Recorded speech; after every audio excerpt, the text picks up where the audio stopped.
it'll eventually shrink out to make that small, as long as we don't glue it in. All right. Now, our real problem though is all this excess fabric, because what we need to do is actually gather up all this fabric. So how do we tie it in a knot? How do we gather up fabric with heat? Shrink it. So now I'm going to step my iron up. I'm actually going to go all the way to about 350 degrees right now, and I'm going to start way out here. Now, why am I starting so far away? Start too close and make them drastic. I can only get 10% shrink, right? Okay. So that means up here I can only get about 10%. That's about this much right here. Yeah. If I start down here and gather 10%, and now I come up a little bit farther and gather 10%, a little bit farther and gather 10%, a little bit farther and gather 10%. You see how this is multiplying itself the farther I go up, until when I get up here to the top, I've shrunk all the material. Why aren't we cutting off a lot of that so we don't have to come up? Because what I really need is this fabric to pull in right here, and only right there. If I cut this off, there's no way for me to get the iron in there and hold it and be able to form around. Oh, okay. So you need, all right. So you need some tension on it. So I've got all this excess fabric out here. See that little bit of smoke coming off? That's just steam. It's just the water vapor that's trapped. I can actually leave that iron sitting there as long as I want.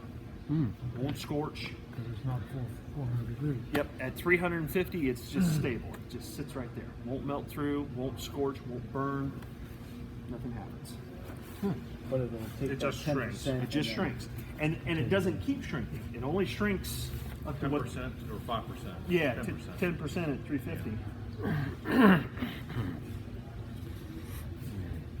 Because the fiber's cutting back where it belongs rather than pre-stretch. All right. So you need that length so you can pull it tight and run the iron on it. Okay. All right. I got you. And tomorrow, somebody's going to ask the question when we're dealing with tapes, can you pre-shrink fabric tapes? The answer is no, because this is what it would look like if you try and shrink fabric without it attached in all places. See how it gets that molted, looks like alligator skin or whatnot. In order to shrink fabric, it has to be attached on all sides. What do you mean? Why won't people want to shrink fabric tapes? Because fabric tapes are raw fabric. Yeah, no, but why would they want to shrink it? Let's say you want to paint your airplane black, and you live in Arizona. What's the surface temperature of the fabric going to be? Ridiculous. Yeah, and it could get hot enough that it actually starts to shrink the tapes. Oh. See how this is already starting to So right. the tapes are put on after shrinking the fabric and they are unshrunk. correct. So that means that if you get too hot, they might pull off. Correct. So the answer is don't paint your airplane black if it's going to sit outside in Arizona. Well, I could even count if you had a black stripe where the stripe crossed the tape. It could.